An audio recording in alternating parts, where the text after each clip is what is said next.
right, we'll get started here. Guys, you got a question again, please raise your hand, and we're going to get started with Dave McMenamin.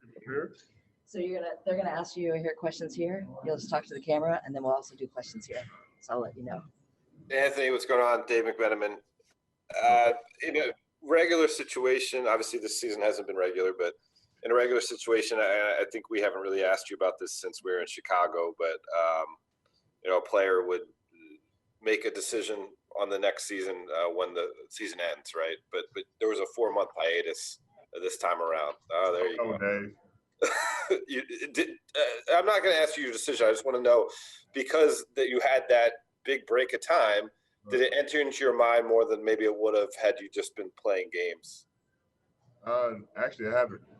I was still focused on trying to see what the NBA was going to do about this season and if we're going to come back or not.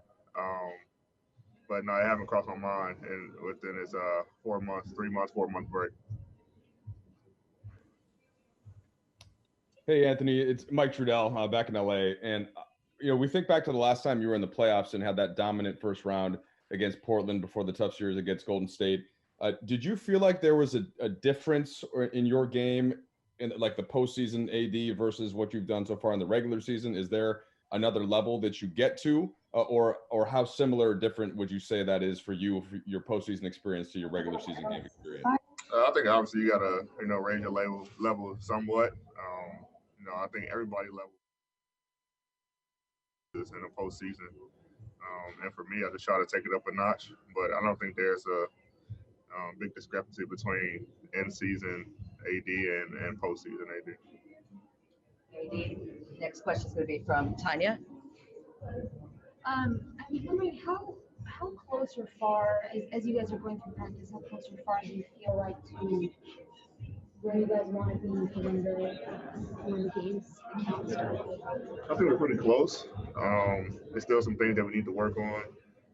We were one of the worst teams in transition, so we've been going over that a ton, watching film on that a ton. So I think everybody came back in shape.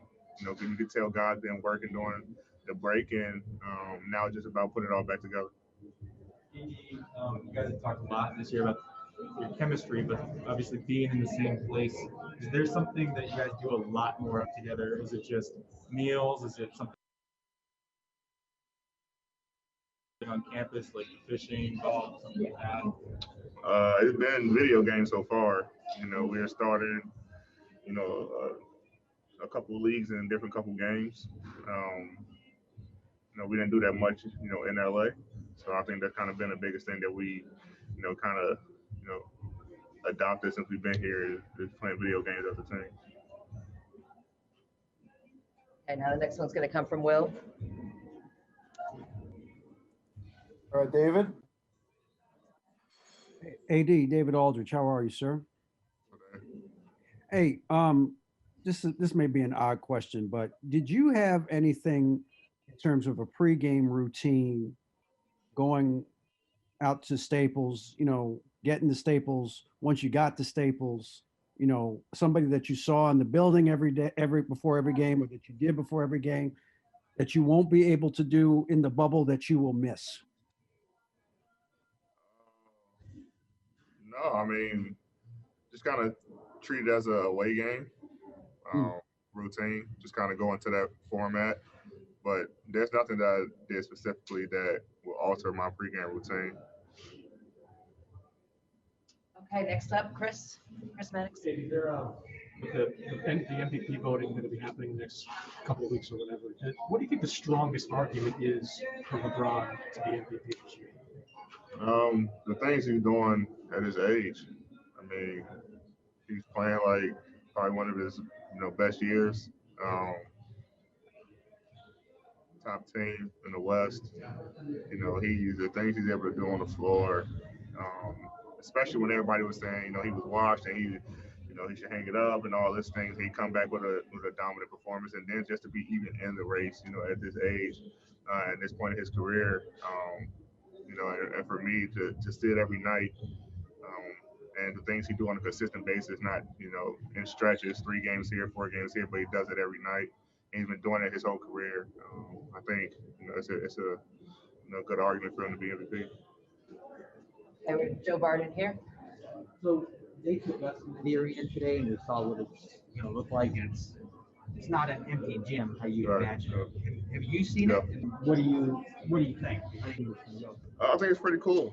How they have the big monitors where you can have your family, friends, fans, whoever kind of be in the arena.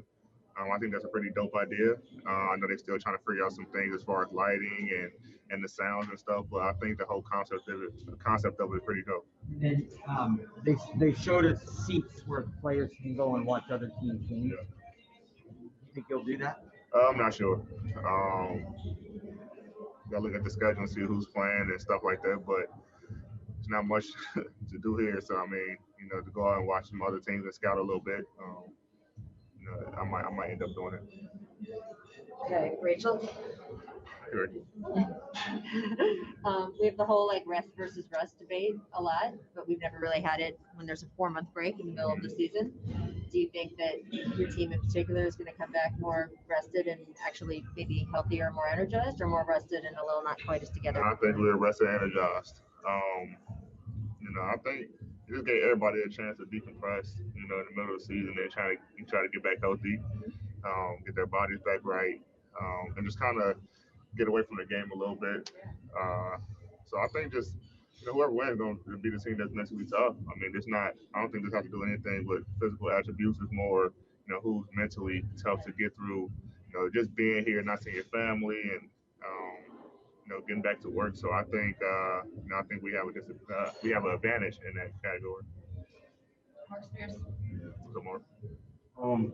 I know you're not going to have a social justice message on your jersey, but is there anything that you're passionate about that you want to get out? Maybe the games on your shoes. A lot of guys have been talking about Breonna Taylor. Is there anything that's really impactful and meaningful to you that you hope to get out over these next 3.5 months? Yeah, I think just as a group, we're trying to figure out what we can do as a team.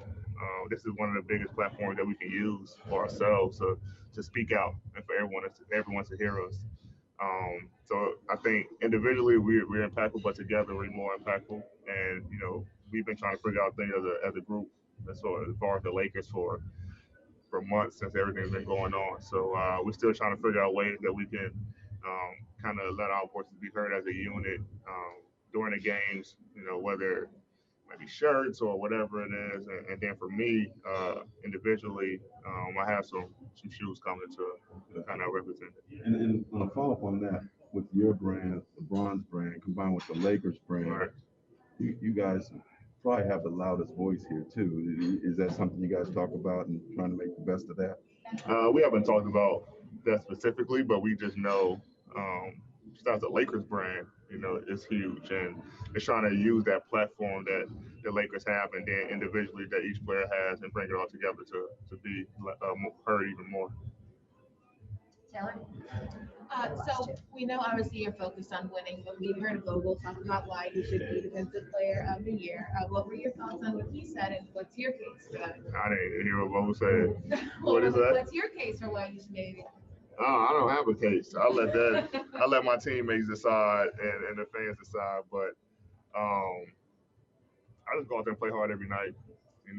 My biggest impact that I think I have is defensively. I love playing defense. I love stopping other players, making it tough on other players. So it's just like my case in a nutshell. But I'm pretty sure Coach has some good things, and I'm pretty sure you guys ask LeBron, he'll have a whole list for you guys. But I just go out there and try to be great and lead my team on the defensive end and help them guys get better each and every night. Thank you. That'll be Will. The last ones. Will, all set. All right, we're going to take two more. Melissa. Hey, D, Melissa Rowland here. I'm curious, obviously the bubble in many senses is pretty restrictive, but do you feel kind of a newfound sense of freedom in just being able to walk around by yourself without security with you at all times? I always kind of have freedom. It's more so just a safety thing. We're safe here. There's no one that's allowed to be in here that's not allowed to be in here. So, a lot of guys are safe and just able to walk around and kind of do your own thing. So, I think that's what everybody was kind of, worried about before with the parks opening and how secure was the campus going to be, the bubble was going to be. And when we got here, we kind of saw that it was pretty secure and just kind of took that off our shoulders a little bit. All right, guys, that's going to wrap it for us. Appreciate you.